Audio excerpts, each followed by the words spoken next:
ہم نے اس کی ریٹ دائر کی. ریٹ دائر ہوتے ہی ایک بھائی واپس آ گیا کہ جی مجھے جو لے گئے تھے چھوڑ دیا گیا, دوسرا اس لاپتہ.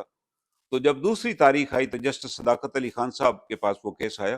انہوں نے پہلا کوشچن کیا آئی او سے کہ جناب بتائیں ایف آئی آر درج ہوئی ہے کہ نہیں. اس نے کہا, وہ بڑے ناراض ہوئے. انہوں نے کہا نیکسٹ ڈیٹ پہ ایف آئی آر کی کاپی ساتھ لے آنا. اب اگلی ڈیٹ پہ ایف آئی آر بھی درج ہو گئی ہے.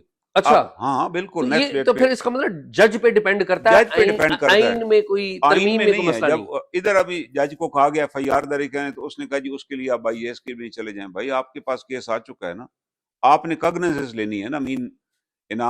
امین منہاج صاحب ہیں بھائی, آپ نے کگنیسنس لینی ہے. آپ کو پتہ ہے کیا ہوتا ہے, یہاں ہم نے کیسز دائر کیے, جسٹس اطہر من اللہ صاحب تھے, جب کیس دائر ہو جاتا تو اسی دن اس کی سماعت ہوتی, اسی صبح دائر ہو جاتا اور سماعت ہوتی. بلکہ ایک دن یہ ہوا میٹر, یہ ایک بڑا اہم میٹر تھا, میں نے وہ دائر کیا مسنگ پرسن کا, اور صبح آ کر دائر کیا. اس وقت تک جج صاحب کی کورٹ لگ چکی تھی اور کیسز کی سماعت کر رہے تھے چیف جسٹس. اور ظاہر عملے نے کہا کہ سر یہ جب بریک ہوگی تو فائل اندر جائے گی نا. تو میں بجائے کہ باہر بیٹھنے کے میں کورٹ میں آ کے بیٹھ گیا. جج صاحب نے جب اپنے کیس نپٹائے اور اٹھنے لگے تو مجھ سے انہوں نے پوچھا, کرن صاحب آپ کیسے آئے ہوئے ہیں؟ میں نے کہا سر میں نے بھی ایک فائل کیس کیا ہوا ہے لیکن ابھی تک کال نہیں ہوا. انہوں نے کہا آپ بے فکر ادھر ہی بیٹھیے. انہوں نے فوراً چیمبر میں فائل منگوائی اور 10 منٹ میں مجھے آرڈر ان کا مل گیا کہ ہم نے نوٹس کر دیا ہے, اس کا جواب آ جائے گا, آپ بے فکر ہو جائیے. ججز were very much conscious of this thing. Even Aamir Farooq صاحب بھی جب چیف جسٹس تھے اس وقت بھی اگر ہم نے صبح کیس دائر کیا تو 11-12 بجے انہوں نے اس کے اوپر اسی دن نوٹس کیا. اب یہ ایئر مارشل صاحب کا کیس دیکھ لیں, ہم نے دائر کیا, ایک دن کیس جو ہے وہ آنریبل چیف جسٹس صاحب نے اپنے پاس فائل رکھی, حالانکہ ان کو فائل رکھنے کی ضرورت نہیں تھی, وہ اس پہ آرڈر جاری کرتے.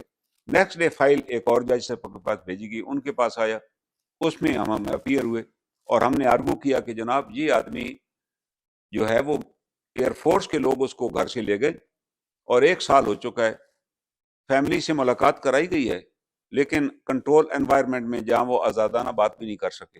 ہمیں بتایا جائے کہ اس قانون کے تحت اسے رکھا ہوا, جبکہ وہ 4 سال پہلے ریٹائر ہو چکی. جج صاحب نے کیس سنا اور اس دوران ایئر فورس کے لوگ بھی اپیئر ہوئے. جج صاحب نے نوٹس بھی نہیں جاری کیا, حالانکہ انہیں نوٹس جاری کرنا چاہیے تھا. بغیر نوٹس کے آئے, انہوں نے آتے ہی بتا دیا کہ جی اس کا تو ہم ٹرائل کر چکے ہیں, اور انہیں بتایا کہ یہ 2 دن میں ہم نے تو ٹرائل کر دیا تھا. ان کی اپیل بھی سنی گئی ہے اور اپیل میں اور ٹرائل میں تو 14 سال سزا ہوئی اور اب ان کی سزا کم کر کے 4 سال رہ گئی ہے, 10 سال معاف کر دیا. مرسی پٹیشن از پینڈنگ. تو اچھا, جج ویسے ایک انٹرسٹ کے لیے جی کہ جو ایئر مارشل ہیں جواد, جی جو انیشلی آپ کی جی اطلاع جی یہ تھی کہ وہ لاپتہ ہیں اور بعد میں عدالت میں بتایا گیا کہ جی ان کا تو کورٹ جی جی مارشل ہو گیا ہے, ان کے اوپر الزام ہے کہ انہوں نے ایک وائٹ پیپر شائع کیا جو موجودہ ایئر چیف ہیں سدھو جی صاحب, ان کے خلاف. کیا یہ الزام ایکچولی درست ہے؟ واقعی انہوں نے وائٹ پیپر ایشو کیا؟ فیملی سے ملاقات ہوئی, ان سے میں نے تفصیلاً ڈسکس کیا. ایک یہ مجھے پتا ہے کہ آج سے 1 سال پہلے ایک وائٹ پیپر شائع ہوا جس میں کئی قسم کی یہ لوگ شائع کرتے رہتے ہیں, اکثر پر سیاستدانوں کے بارے میں بھی آتا رہتا ہے, ادھر بھی آئے. تو اس کا ہونا تو یہ چاہیے تھا کہ ٹرانسپیرنٹ انکوائری کرائی جاتی اور اس کی وضاحت بھی کی جاتی. اصل میں آئی ایس پی آر کا بھی پرپز کیا ہے؟ آئی ایس پی آر کا یہی پرپز ہے کہ اگر کوئی ایسی چیز پھیلائی جا رہی ہے میڈیا میں تو اس کی وضاحت کریں وہ کہ جناب یہ غلط ہے. اس کے لیے ہم نے یہ ایک انکوائری بھی کر لی ہے اور آل ایلیگیشن جو اس کے اندر ہے, تاکہ لوگوں کو بھی پتہ چلے نا کیا ایلیگیشن تھے اور کیا ہوئے. اگر بتا دیں ویسے ایلیگیشن تھے کیا وائٹ پیپر میں اس وہ بے شمار سارے قسم معاملے کے, میں؟ دیکھیں نا یہ ایلیگیشن کا کوئی نہ ہمارے پاس ثبوت ہے کوئی, وہ ہم نے بھی سنا بغیر, اور جب تک ثبوت نہ ہو میں سمجھتا ہوں ہمیں بھی لیگل پرسن ہمیں یہ بات نہیں کرنی چاہیے. لیکن جب ان کے اگر یہ ہیڈ کوارٹر کے نالج میں آ گیا تھا تو پھر میں سمجھتا ہوں کہ ان کو وضاحت کرنی چاہیے تھی, آئی ایس پی آر کے تھرو وضاحت ہوتی کہ یہ اس طرح کی چیز ہے. لیکن یہ انہوں نے کیسے اسٹیبلش کر لیا کہ اتنا سینئر افسر جو اس کمپٹیشن میں تھا ان کے ساتھ موجودہ میں ایئر یہی چیف تو کے ساتھ کانفلکٹ آف کہ ہی انٹرسٹ کین تھا ڈو نا دس تھنگ, کہ وہ کر سکتے ہیں, وہ کبھی کر. اصل میں کرن صاحب یہ جو زیادہ سیریس بات ہوئی جی جی جو ہمیں یہاں پر جی فیل ہو رہا ہے وہ یہ ہوئی کہ جب ایئر چیف کی تعیناتی ہونی جی تھی جی جس میں سدھو جی جی انہیں سلیکٹ کر جی لیا جی گیا, اس میں ایک کمپٹیٹر وہ خود بھی تھے جی جی بالکل اور ان کے ساتھ کچھ اور لوگ بھی تھے, بالکل وہ تو سنا باہر چلے گئے لیکن جی یہ یہاں پر ہی تھے. جی جی اور پھر ایک وائٹ پیپر آیا لیکن جس کا ہاں الزام ان کے بالکل, اوپر لیکن یہ سمجھ لینا کہ انہوں نے کروایا جس کی کوئی ایویڈنس بھی نہیں تھی ان کے پاس. اور اگر تھا ہی کوئی ایسا کیس تو قانون موجود ہے, قانون کے تحت اگر فار ایگزامپل انہوں نے کورٹ میں یہ بتایا کہ سیکرٹ ایکٹ کے تحت ان کے خلاف کارروائی کی گئی ہے, تو میں ناظرین کو یہ بھی بتانا چاہتا ہوں کہ سیکرٹ ایکٹ اپریل 2024 میں بلکہ 2023 میں امینڈ ہو چکا ہے. جی یہ جو کانسٹیٹیوشنل اور لیگل جی امینڈمنٹس اس ہیں کے اندر امینڈ ہو گئی ہوئی ہے. جی. اس سے پہلے یہ ہوتا تھا کہ یہ 1923 میں سیکرٹ ایکٹ بنا. آج اس کو 100 سال ہو چکے, ہم نے بھی ٹچ نہیں کیا. ٹھیک. یہ ایسا فنی سیکرٹ ایکٹ ہے جس کے اندر یہ بھی لکھا ہوا تھا کہ اس برج کی تصویر لینی منع. آپ نے دیکھا ہوگا اکثر پلوں کے باہر لکھا ہوتا تھا پل کی جی ہاں. تصویر لینا منع, حالانکہ جی. یہ تو مذاق کی بات ہے. بعض جگہوں پر آج بھی لکھا ہوا ہے. آج بھی لکھا ہوا ہے. حالانکہ آج کون سی تصویر کی بات آپ کر رہے ہیں, وہ تو اوپر سے they are watching everything, Google پہ ہر چیز موجود ہے. بلکہ ریلوے ٹریکس جو ہے ایون بالکل پنجاب میں چلے جائیں بالکل وہاں پر بھی اصولی طور پہ تو ہونا چاہیے, تو اس کو امینڈ کیا جاتا. اب جا کر وہ 100 سال بعد امینڈ ہوا. 101 سال بعد. ہاں جی 101 سال کے بعد. جی. اور اس سے پہلے یہ ہوا کہ 1967 میں ایوب خان صاحب نے جب ان کے خلاف ایک تحریک چلی کہ ان کو ہٹایا جائے, انہوں نے تاشقند میں پاکستان کی جو معاہدہ جو کیا وہ پاکستان کے لیے بڑا شیمفل تھا کہ پاکستان کی وہ آرمی جیسے خیم کرن مونا باؤ میں ایڈوانس کے وہ بھی واپس ہو گئے اور کشمیر کا بھی کوئی ڈیسیژن نہ طے کیا. تو ان کے خلاف ایک ملک میں تحریک چلی, بڑی زوردار تحریک, بھٹو صاحب لیڈ کر رہے تھے, جس میں انہوں نے کہا کہ میں بتاؤں گا تاشقند کا راز کیا ہے. تو ان کو یہ اندیشہ ہوا کہ میرے خیال بغاوت کوئی نہ ہو جائے, تو انہوں نے آرمی ایکٹ میں ترمیم کی 21D, جس کے تحت انہوں نے کہا جی کوئی آدمی جو فوج میں بغاوت پھیلانا چاہے تو اس کا فوج ہی ٹرائل کرے گی, اور ساتھ ہی انہوں نے کہا کوئی سیکرٹ ایکٹ کی وائلیشن ہوگی تو وہ بھی ہم ٹرائل کریں گے. لیکن اور اس کے تحت کئی لوگوں کا ٹرائل ہوا, مجھے بھی اسی کے تحت حراست میں لیا گیا 21D کے تحت ہی. لیکن جسٹس آپ کو تو جنرل کیانی کے دور میں نہیں, ابھی یہ اپنا مجھے جنرل تو باجوہ صاحب کے جی زمانے میں, لیکن جنرل کیانی کے دور میں بھی تو آپ کے ساتھ کیانی واقعات صاحب کے زمانے میں تو میری گاڑی جلائی جی گئی. جی آپ کو جب میں نے تشدد کا نشانہ. جب میں نے یہ ریز کیا کوشچن کہ جی آرمی ایکٹ میں تو ایکسٹینشن کا ورڈ ہی نہیں دیا ہوا, تو ہی گاٹ انائڈ اور مجھ پہ حملہ کروایا انہوں نے, اور خیر وہ بات. لیکن باجوہ صاحب کے زمانے میں یہ ہوا کہ جب ان کی ایکسٹینشن تھی تو میں نے بک پیش کی کہ جناب یہ تو آج ریٹائر ہو چکے ہیں. تو دیر آفٹر مجھ کو اغوا کر لیا گیا, تو اور میرے بارے میں انہوں نے لکھ کر دے دیا کہ ہم 21D کے تحت ان کا ٹرائل کر رہے ہیں, سیکرٹ ایکٹ کے تحت. تو جسٹس ہمارے ہیں مرزا وقاص صاحب, انہوں نے ایک ہسٹوریکل ججمنٹ دی جس نے پورا لا بدل کے رکھ دیا. پاکستان کی ہسٹری کی سب سے بڑی وہ ججمنٹ ہے جو میرے نام کے اوپر ہے, حسنین انعام کے نام سے. میں وکلاء کو بھی کہوں گا کہ اس ججمنٹ کو پڑھیں, PLD اور PLJ دونوں میں وہ شائع ہوئی رپورٹڈ ججمنٹ ہے, جس کے اندر انہوں نے فرسٹ ٹائم سیکرٹ ایکٹ کو ڈسکس کیا. انہوں نے کہا سیکرٹ ایکٹ کی ریکوائرمنٹ ہے کہ جس سیولین کو آپ اریسٹ کر, پہلے تو انہوں نے یہ لکھا میرے بارے میں کہ he is a retired person, he is a civilian. اس کو صرف اس صورت میں فوج حراست میں لے سکتی تھی اگر یہ کسی پروہیبٹڈ پلیس کے اندر داخل ہوتے, جہاں لکھا ہوتا کہ پروہیبٹڈ پلیس ہے. یہ تو اپنے گھر پہ سوئے ہوئے تھے, ان کو وہاں سے لے جایا گیا. اور سیکنڈ, اریسٹ کرنے کے بعد ان کے لیے ضروری تھا کہ ان کو کسی کمپیٹنٹ کورٹ میں سیشن جج کے پاس پیش کیا جاتا. وہ سیشن جج اس میٹیریل کو دیکھتے, اور وہ میٹیریل بھی کوئی افسر جو ہے وہ ایفیڈیوٹ پر پیش کرتا کہ یہ جناب میٹیریل ان سے برآمد ہوئے. پھر FIR درج ہوتی, اور پھر وہ سیشن جج فیصلہ کرتا کہ ان کا ٹرائل آرمی کرے گی یا ہم کریں گے. یہ جب میرا کیس سپریم کورٹ میں آیا تو میں نے وہاں آرگومنٹ دیے, میں کہ یہ آرمی ایکٹ میں لکھا ہوا کہ جب سول کورٹ فنکشن ہو تو پھر سول میں ہوگا. لیکن الحمدللہ وہ ججمنٹ بیکیم فائنل ان سپریم کورٹ, وہ مینٹین رہی, کیونکہ پاکستان بار کونسل جو تھے, عابد ساکی صاحب اس وقت چیئرمین تھے, وائس چیئرمین تھے بار کونسل کے, انہوں نے ایک ریزولوشن پاس کیا کہ Pakistan bar will become party in this case. Abid Saqi صاحب کے دور میں تو نو ڈاؤٹ بڑے بڑے ریولیوشنری کام ہوئے ہیں, لیکن coming back to the case, جی, یہ لیکن جو میں آپ نے جو ایئر مارشل والا کیس میں کیا, اصل امینڈمنٹ کا بتا دوں. جی جی اب امینڈمنٹ یہ ہو گئی ہے کہ آئندہ کوئی بھی سیکرٹ ایکٹ کا کیس ہوگا اس کی انویسٹیگیشن FIA کرے گی, ٹھیک, اور پھر یہ 30 days میں چلان دے گی سیشن جج کے پاس, مقامی عدالت مقامی. اب سیشن جج مقامی اپوائنٹ ہو چکا ہے, ٹھیک ہے, اور وہاں پہ کرنل کیانی صاحب ہیں, ان کا کیس بھی چل رہا ہے. جن کو جو لاپتہ ہو گئے تھے نہ ان کا بھی کیس سیکرٹ ایکٹ کا ہے, اٹھایا گیا اور پھر ان کو پیش کر دیا گیا. ٹھیک ہے, ابھی وہ ضمانت پر ہیں. تو ہم نے یہ جو کیس تھا ضمانت پر یعنی کہ ریلیز ہو گئے, گھر آ گئے, کورٹ نے ریلیز ضمانت پہ کر دیا, کیس چل رہا ہے. انہوں نے کہا ایسی بات نہیں ہے کہ دیر از نو لائکلیہڈ کہ ہی کین گو ابراڈ, ان کا کیس چلے. لیکن ویسے یہ تو اچھی امینڈمنٹ ہے, اچھی امینڈمنٹ ہے, بڑی پازیٹیو امینڈمنٹ ہے. تو یہاں بھی یہی ہم نے جسٹس یہ ایئر مارشل صاحب کا جب کیس آیا تو ہمیں تو نہیں پتا تھا کہ اچھا واپس جاتے میں آگے بڑھنے سے پہلے کرنل کیانی کے اوپر کیا الزامات لگے؟ ان کے بارے میں یہ تھا کہ کچھ ٹینڈر تھے ڈیفنس منسٹری کے جو انہیں شیئر کیے تھے کسی مختلف لوگوں کے ساتھ. تو انہوں نے کہا جی ٹینڈر تو ہوتے شیئر کرنے کے لیے تاکہ ٹینڈر دیے جائے. I didn't violate a secret act. یہ کرنل کیانی کا پورا نام کیا ہے؟ مجھے بھی ایگزیکٹ یاد تو نہیں ہے, but he is known as the colonel Kiani غالباً. اوکے, تو وہ ابھی ان کا ہی از آن بیل اور کیس از دیر. اور یہ اسی سال 2025 کا کیس ہے؟ جی بالکل, ابھی چل رہا ہے کیس. اچھا, ابھی چل رہا ہے. یہ جو اسلام آباد میں اسپیشل کورٹ ہے اس کے اندر. اور اسی کے تحت ہی عمران خان صاحب کا جو کیس تھا نا, یہ اس کا وہ جو سائفر کا کیس تھا, وہ بھی سیکرٹ ایکٹ کا کیس تھا نا, جی بالکل. وہ اسی لا کی وجہ سے وہ بھی اسلام آباد میں ہی چلا اسپیشل جج کے پاس, اوکے. اور الٹیمیٹلی وہ وہاں سے ہائی کورٹ سے کٹ ہو گئے. تو یہ لا کی بڑی اچھی ڈیولپمنٹ ہے اس کی. تو یہ ہم نے ٹیکنیکلی تو یہ اچھی ترمیم ہوئی بالکل ہے. اچھی, اور یہی دیکھیں نا, ہم پوری ترمیم کو بھی زیرو سے ضرب نہ دیں کہ جناب ساری ترمیم ہی غلط ہیں. یہ اس ترمیم کے اندر بھی پازیٹیو چیزیں ہم وہ دیکھیں جو پازیٹیو ہیں. ہاں اگر کوئی ہم سمجھتے ہیں کہ یہ اسٹرینجنٹ ہے ترمیم ایک ایسی جس سے نقصان ہو رہا ہے, اس کا جائزہ لینے رہنا چاہیے. اور وہی قومیں پروگرس کرتی ہیں جہاں چیزوں کا جائزہ لیا جائے اور امینڈمنٹ کی جائے اور بہتری آئے. اس سے بہتری ہوگی. اب واپس چلتے ہیں ہاں اس طرف واپس آتے ہیں. ایئر مارشل جواد وہ ہم نے جب کیس دائر کیا, ارجنٹ کیس تھا, ایک دن تو انہوں نے نہیں لگایا, اگلے دن وہ لگا. اس میں پھر ہمیں نوٹس, ایئر فورس کو نوٹس بھی نہیں کیا گیا. پہلا آبجیکشن تو رجسٹرار آفس نے یہ لگا دیا کہ جی ایئر چیف کو پارٹی نہیں بنایا جا سکتا. اب آپ اندازہ لگائیں, یہ رجسٹرار آفس جو ہے نا, اس کو تو سپورٹ کرنا ہے نا, کیس وقت پہ لگایا جائے, بجائے یہ سپورٹ کرنے کے دے کریٹ اے پرابلم کہ ڈیلے کیا جائے. اور رجسٹرار ہائی کورٹ نہیں ہے. ہاں نہیں جو لا ہے اس کے مطابق رجسٹرار از اے رجسٹرار. بالکل ٹھیک ہے, وہ ہائی کورٹ نہیں ہے. ہائی کورٹ ہے سپریم کورٹ کا یا ہائی کورٹ کا جج ہے. ٹھیک ہے, وہ لکھ ہی نہیں سکتا.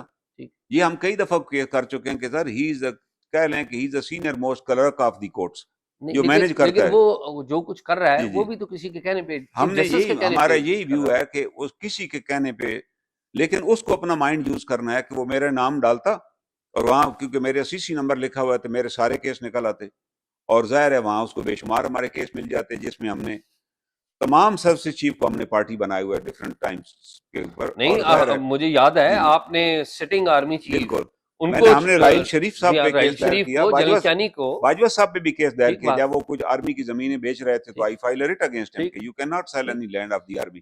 آرمی جو ہے نیشنل انسٹیٹیوشن ہے, آپ کل چلے جائیں گے, آپ ادارے کی زمین ہی بیچ کے چلے جائیں تو ادارہ کل کیا کرے گا.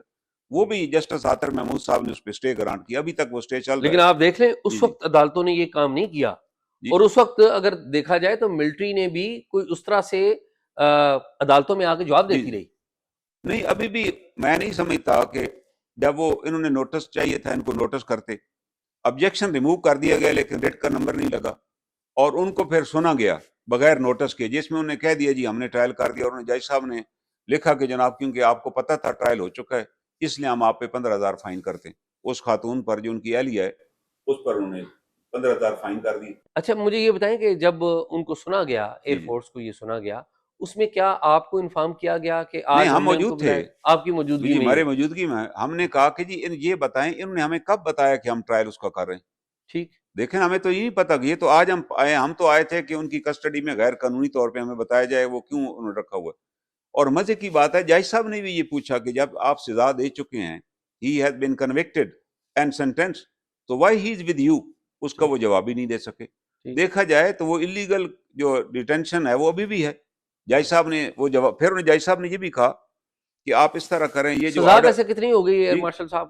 اب انہوں نے 4 سال سے 14 سے 4 کر دی ہے. ٹھیک ہے, اور اب انہوں نے یہ کہا کہ جناب انہوں نے اپیل دائر, اور جج صاحب نے کہا جی یہ جو آرڈر ہے پروملگیشن آرڈر اس کو کہتے ہیں, یہ قانوناً it should be given to the accused. ظاہر اس کی فیملی کو ملنا چاہیے کہ جناب تاکہ انہیں اپیل اگر دائر کرنی ہے تو اپیل دائر کریں. جج صاحب نے کہا یہ ڈاکومنٹ ان کو دے دیں, کہتے جی ایئر چیف کی اجازت نہیں ہے دینے کی. جج صاحب اس پر بھی خاموش ہو گئے. بھائی آپ نے ان کی زبانی باتیں مانی, ہم نے جو باتیں لکھی اس کے ساتھ ایفیڈیوٹ لگائے ہوئے, آپ ان سے ایفیڈیوٹ لیتے. اور اس میں جج کون ہے؟ یہ جسٹس سومرو صاحب ہیں, وہ تشریف لائے ہیں کراچی سے, سندھ سے, جی خادم حسین سومرو صاحب, وہ سن رہے ہیں, اچھے جج ہیں. لیکن میں حیران ہوں کہ کس طرح انہوں نے ڈیسیژن دیا, اور یہ پاکستان نے دنیا کی جوڈیشل ہسٹری کا پہلا کیس ہے جہاں کسی ایسا شخص جو لاپتہ تھا یا کسی انلیگل کسٹڈی میں تھا وہ کورٹ میں آیا اور کورٹ میں اس کو رہا بھی نہیں کروایا اور 15,000 جرمانہ بھی کر دیا. یہ بھی انپریسیڈنٹڈ ہے. لوگ تو کورٹس کے میں ریلیف لینے کے لیے آتے ہیں, اس لیے تو نہیں آتے کہ ان پہ جرمانے کی. اب سٹیٹس کیا ہے کہ وہ اپیل نہیں کر پا رہے آگے؟ ہم نے اس کے لیے ریویو دائر کیا. ٹھیک ہے, امیڈیٹلی ہم نے کہا اس ججمنٹ میں کچھ ڈیفیکٹس ہیں, کچھ فلاز ہیں, کہ جب انہوں نے کہہ دیا کہ ہم نے ٹرائل کیا تو جج صاحب کا کام تھا پوچھتے جی where is the notification of trial. آپ نے ان کی فیملی کو بتایا. اب آرٹیکل 10 اور 10A آ چکا ہے جس میں رائٹ آف فیئر ٹرائل کا موجود ہے, اور اپنا کاؤنسل انہیں لے کر آنا ہے کہ جی آپ نے کاؤنسل دیا تھا. جج صاحب نے کوئی سوال ہی نہیں پوچھا, تو ہمارے نزدیک وہ ججمنٹ ہی فالٹی ہے, ایرونیس ججمنٹ ہے, فیکٹ کے مطابق بھی نہیں ہے اور قانون کے مطابق بھی نہیں ہے. تو اب ریویو کا آپ انتظار کر رہے ہیں؟ ریویو ہم نے دائر کیا ود ریکویسٹ کہ 8 تاریخ کو لگایا جائے. ٹھیک ہے. اور ہم نے چیک بھی کروا لیا. جب ہوتا یہ ہے کہ آپ پیٹیشن دائر کرتے ہیں, وہ چیک ہو جاتی ہے, انہوں نے کہا جی اٹ از آل رائٹ اور فائل ہو گئی. آج کے لیے ہم نے کہا جی آج کے لیے اس کو فکس کریں, تو نہ انہوں نے فکس کیا نہ ہمیں بتایا. بعد میں جب آفس سے پتہ چلا تو انہوں نے کہا جی اس میں کوئی آبجیکشن ہے. بھائی کون سا آبجیکشن ہے؟ حالانکہ قانون یہ ہے اور پریکٹس بھی یہی ہے کہ جب کوئی کیس ہم فائل کرتے ہیں اس میں پہلے تو ہم فائل کر کے چیک کرواتے ہیں اسٹاف سے, جو انسٹیٹیوشن برانچ ہے, کہ بھائی ڈاکومنٹ ٹھیک, وہ ساری چیزیں چیک کر کے اوکے کر کے ہمیں نمبر الاٹ کر دیتی. لیکن اس میں انہوں نے اوکے کر دیا کہ ٹھیک ہے جی. بعد میں پھر طریقہ کار یہ ہے کہ پھر میسج آتا ہے کہ your case is being stop due to objection case, اور ساتھ لکھا ہوتا ہے کہ آپ 7 دن میں آبجیکشن ریموو کریں. ہمیں آج تک ابھی تک تو کوئی میسج نہیں آیا, کیس بھی نہیں لگا آج کے دن, اور ظاہر ہے میسج بھی نہیں آیا. تو پھر دوبارہ رابطہ کیا کہ جس کے اندر ایک پیج جو ہے وہ سرٹیفائڈ ڈاکومنٹ نہیں ہے, حالانکہ اس کی ضرورت ہی نہیں ہے. جو ہوتا یہ ہے کہ ہم نے وہ جو اسپیشل جج ہیں یہاں پر جو سیکرٹ ایکٹ کے کیسز سن رہے ہیں, اس میں سے ہم نے وہ کرنل کیانی کی چارج شیٹ وہاں سے کاپی لی, وہ ہم نے اس میں لگائی ہوئی ہے کہ جی آلریڈی کورٹ وہاں سن رہی ہے. تو انہوں نے کہا جی وہ کاپی سرٹیفائڈ نہیں ہے, لیکن اس کی کوئی ضرورت نہیں ہے, کورٹ کا آرڈر ہے, ہم نے اس کو انیشل کر کے لگا دی ہوئی ہے. ساتھ ہم ایک ایگزیمپشن پیٹیشن دائر کرتے ہیں کہ اگر کوئی سرٹیفائڈ کاپی نہ ہو تو فار دی ٹائم بینگ اس کاپی کو کنسیڈر کیا جائے جو ہم وہاں سے لائے ہوئے. ظاہر ہم نے تو صبح دائر کیا تو اس کے لیے سرٹیفائڈ کاپی ہم اپلائی کریں گے نا, تو جو آپ کے پاس اویلیبل ہو, لیکن پھر بھی نہیں لگایا گیا. اب یہ دیکھا جائے, میں ہم پنڈی بھی میں اپیئر ہوتا ہوں, کراچی بھی میں جاتا رہتا ہوں, پشاور بھی میں جاتا ہوں. کسی جگہ کی انسٹیٹیوشن برانچ ایسے نہیں ہے جیسے آج کل اسلام آباد the most use less branch آپ کہہ لیں, کہ ان کو پتہ ہی نہیں ہے ہم نے کام کیا کرنا ہے. وہ سمجھتے ہیں کہ ہمارا یہ کام ہے, چاہے وہ انسٹرکشن پہ کر رہے ہیں کہ بھائی ہم نے کیسز لنگر آن کرنے, ہم نے فضول قسم کے آبجیکشن لگانے ہیں اور کیس کو ڈیلے کرنا ہے, بجائے کہ آپ فیسیلیٹیٹ کریں. فیسیلیٹیشن والی تو بات ہی نہیں ہے. میں ایک چھوٹی سی مثال دوں. کوئی چند مہینے پہلے میں نے کیس دائر کیا, 3 لوگ تھے جن کا ECL میں نام ڈال دیا گیا وداؤٹ اینی نوٹس, اور ان کے خلاف کیس بھی کوئی نہیں تھا. وہ تینوں پیٹیشن میں نے اسلام آباد ہائی کورٹ دائر کی, اور ساتھ لکھا to be fix before same جج, کہ جی ایک جج کے پاس فکس کی جائیں. لیکن جناب ہوا کیا, ان نے تینوں پیٹیشن 3 ڈفرنٹ ججز کے پاس فکس کر دی. جب 3 ڈفرنٹ ججز کے پاس فکس ہوئی تو ظاہر ہے ان کے ساتھ ڈفرنٹ ٹریٹمنٹ ہوا. جو محسن کیانی صاحب کے پاس فکس ہوئی وہ تو اس میں ڈیسیژن بھی آ گیا اور ہمیں اس کا نام بھی ہٹا دیا گیا. باقی 2 پیٹیشن ابھی بھی اسی طرح چل رہی. تو یہ انٹینشنلی کیا گیا نا جی کہ ان کی پیٹیشن, حالانکہ پرنسپل یہ ہے کہ جب آپ لکھتے ہیں تو ساتھ آپ لکھ دیتے ہیں کہ it is to be placed before same جج, ٹھیک, اور وہ اسی جج کے پاس جاتے ہیں کیونکہ ایک ہی کوشچن آف لا. ٹھیک, اس سے اندازہ لگائیں کہ یہ کتنی یوز لیس برانچ ہے ہماری انسٹیٹیوشن برانچ. اوپر جو ان کے بیٹھے ہوئے ہیں جو لوگ, اور ہاؤ دے آر کنڈکٹنگ اور how they are regulating the court affairs. یہ کس لیول کے لوگ ہوتے ہیں؟ دیکھیں وہ بظاہر تو رجسٹرار ہی مانیٹر کر رہا ہوتا ہے, لیکن ظاہر ہے انسٹرکشن تو اوپر سے آتی ہیں, بالکل ٹھیک, چیف جسٹس کی طرف سے آتی ہے, جس کی طرف سے بھی آتی ہیں. یہ چیف جسٹس جو ہیں, جو بھی آنریبل چیف جسٹس موجود ہیں, انہیں چاہیے کہ ان بگز کو دور کریں. دیکھیں کہ جب ایک پیٹیشنر, یہ ہیومنلی نہیں پاسبل کہ میرے 3 کیس ہیں اور تینوں ارجنٹ میں تینوں کورٹوں میں لگائے گئے. اچھا, but I attended all the cases. اچھا کرنل صاحب, ایک اور بڑا اہم کیس ہے, میں ریپ اپ کر رہا ہوں, میں ختم کر رہا ہوں اس کو. وہ کیس ہے جنرل فیض حمید کا. جی جی, وہ بھی آفیشل سیکرٹ ایکٹ بھی لگا ہوا ہے, ان پہ بالکل ڈسپلن کا بھی لگا ہوا ہے. تو اس کے بارے میں بھی تو ٹرائل ہو رہا ہے. جی بالکل, تو اس کے بارے میں ان کے وکیل بھی جی بالکل ہوتے ہیں, جی, ان کے پاس پوری ٹیم ہے, وکلاء ان کی پوری ٹیم ہے. تو ان کے بارے میں تو ہمیں جو اطلاعات آئیں, یہ ان کیمرہ میٹنگ ہوئی تھی کہ شاید ان کا جو فیصلہ وہ جلد ہو رہا ہے. تو آپ چونکہ آپ کا ملٹری بیک گراؤنڈ بھی ہے, آپ ان سرکلز کے جانتے ہیں ان سرکلز کو, تو آپ کو کیا لگتا ہے اور اس کا کمپیریزن کیا ہے ان باقی کیسز کے ساتھ؟ اصل میں بات یہ ہے کہ ان کا بھی ٹرائل وہاں نہ ہوتا. یہ جو ایک امینڈمنٹ ہے نا, جس کے میں یہ آ گیا ہوا تھا کہ کوئی بھی آدمی جو سینسٹیو اپوائنٹمنٹ کے اوپر ہے تو 5 سال کے لیے وہ پالیٹکس میں حصہ نہیں لے گا, he will remain subject to army act. ٹھیک, تو جنرل صاحب تو اس لحاظ سے سبجیکٹ ٹو آرمی ایکٹ ہی تھے, فیض حمید جو تھے. ٹھیک ہے. اس وجہ سے جب وہ ٹرائل ان کا چلا تو باقی بھی ٹرائل سارے کے سارے آرمی ایکٹ کے تحت ہی چلیں گے. یہ قانون ہے نا, قانونی پروین ہے کہ وہ تو ابھی تک سبجیکٹ ٹو آرمی ایکٹ تھے. ٹھیک ہے. اس سینس میں ریٹائر نہیں تھے, کیونکہ ان کو 5 سال تک کسی ایکٹیویٹی میں, پولیٹیکل ایکٹیویٹی میں شامل ہی نہیں ہونا تھا. اور جہاں تک ٹرائل کا تعلق ہے, اور دوسرا آرمی اتھارٹیز نے یہ بھی فیصلہ کیا جو میرے نالج میں ہے کہ ان کو فل چانس آف ڈیفenس دیا جائے.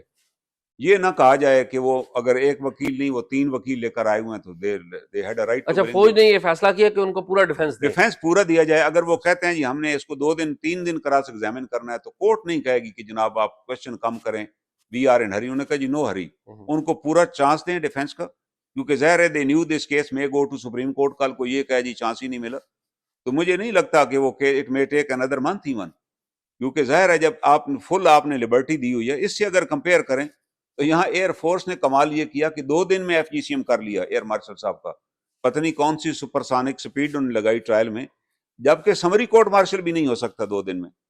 اور جہاں تک موجودہ ایئر چیف ہیں, میں ذاتی طور پہ نہیں جانتا ہوں, میں ان کے پاس اپیئر بھی ہو چکا ہوں. یہ جب ایئر مارشل تھے پشاور میں, کورٹ آف اپیل کے پریزیڈنٹ تھے.